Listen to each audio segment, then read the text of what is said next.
Hello, everyone, and welcome to the first day of the fall 2021 semester. This is your Unit 1 video for CEP 200. So if you haven't yet, please make sure to watch the welcome video. I did post that last week, so you had a little bit of time to review that before reviewing the first unit video. So for Unit 1, like I had mentioned in the welcome video, your units fall every 2 weeks. So today is the first day of Unit 1, and the materials for this unit will not be due until Sunday the 12th by 11:59 p.m. So if you have any questions about that, please just let me know. This is all outlined in the tracking calendar, which is on at the end of your syllabus. So you should be able to find all of this information there. So also, if you have not yet done so, make sure you review the syllabus, watch the welcome video, read Halkowski Chapter 1, and complete discussion board number 1, and comment on 2 of your classmates' posts. So again, just as a reminder, for every discussion board post, you want to make sure you are commenting on at least 2 of your classmates' posts for full credit. That is all outlined in the welcome video. So like I had mentioned, with the introduction unit, I don't expect you to be opening and completing assignments before the actual first day of the semester. So if you haven't had a chance to complete the tasks in the introduction unit, you have until the 12th to do those as well.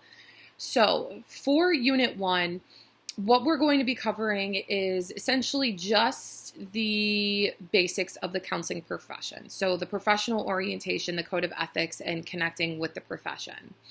So you are going to watch this video. You're going to read Chapter 2 in Halkowski. The next thing you're going to do is read the ACA Code of Ethics. So for the Code of Ethics, please don't feel that you have to memorize these. I just want you to skim them and kind of take a look and see what's included in the Code of Ethics and kind of what the purpose of the Code of Ethics is. There is going to be a question regarding the decision-making model for ethics. Just to give you a heads up and kind of like give you an answer to that question, there is no, superior code of ethics, not necessarily code of ethics, but decision-making model to follow. Generally, if you're met with an ethical dilemma, what you want to do if you're really having a hard time figuring out like what to do and make sure that you are not acting unethically is to, talk with your supervisor, talk with your coworkers, take a look at the ACA Code of Ethics and make a decision that way. So there is a question in your assignment asking about the primary decision-making model. There is not one. So what you're going to do after that is you are going to watch the TED Talk titled The Power of Vulnerability by Brené Brown. I'm hopeful that a lot of you know or are familiar with Brené Brown at this point. She's very, very popular in the counseling field with her research based on vulnerability, shame, connection, and all of that good stuff. So then you are going to submit the Unit 1 assignment and then also complete quiz number 1. So those are going to be all of your tasks for Unit 1. And as promised, one of the things that I do in each of the unit videos when we do have a quiz is I will go through and give you pretty much answers to 2 questions that have pretty much been the most challenging for students in previous semesters. So what I have to do really quick is just sign in to get to the quiz. Let's see here.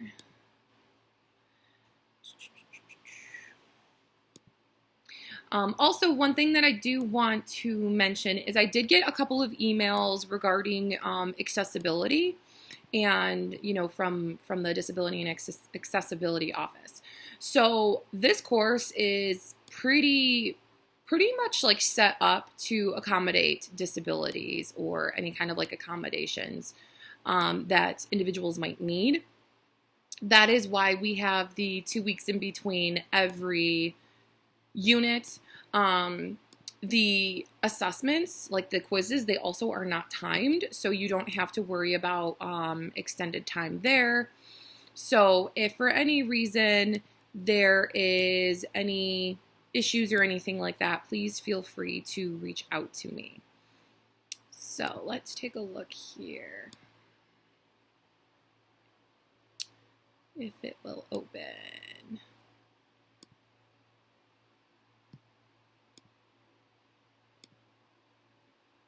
Okay.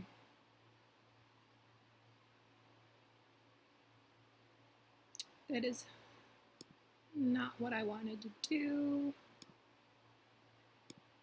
Let's take a look here. Okay.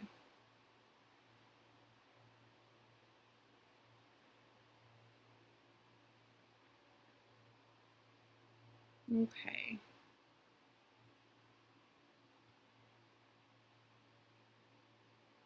Okay. So one of the questions is a true or false question. And the question is, a professional counselor is considered to be a clinician with a master's degree or higher. So I have noticed that students are often confused by this just because there's some keywords in here such as professional counselor, clinician, that type of thing. So the answer to this is true. The reason for that is because you can be a counselor with a bachelor's degree, no problem. But if we're talking about like clinical and professional, generally you need to have a master's degree because you need a master's degree in order to get licensed in most of the counseling professions. So that one is a little tricky. So the question is true for that one. Let's take a look here. Please note that the question regarding a mandated client is a multiple selection. So please make sure you're selecting more than one for that. And the other one I've noticed is a fill in the blank question. So when considering diagnosis, it is required for counselors to consider the client's blank and blank, as this affects the manner in which clients' problems are defined and experienced. The question to this is cultural experiences. So if you are planning to become a professional counselor, one of the courses that you are going to have to take is multicultural counseling. Some of you might have already taken it. I don't know if they offer it as an undergrad, but it is offered in the graduate school. So oftentimes, I mean, it's pretty inevitable at this point that you are going to encounter clients who come from a different cultural background and have, different religious beliefs and cultural beliefs and all of that. And the way that individuals experience different things is heavily based on their cultural values. So this definitely needs to be considered when we are taking a look at diagnosis. So there is a little bit of information regarding that within your text. So make sure you pay close attention to that. But I think that is pretty much it. One other hint for the question, who is the national accrediting body for counseling programs in the United States? Please pay attention to the keyword accrediting. Not necessarily overseeing or counseling association or anything like that. Who is the accrediting entity? So make sure you pay attention to that. Other than that, I think that is it. So if you have any questions or anything, please feel free to reach out to me and let me know. Otherwise, I will see you guys in about 2 weeks.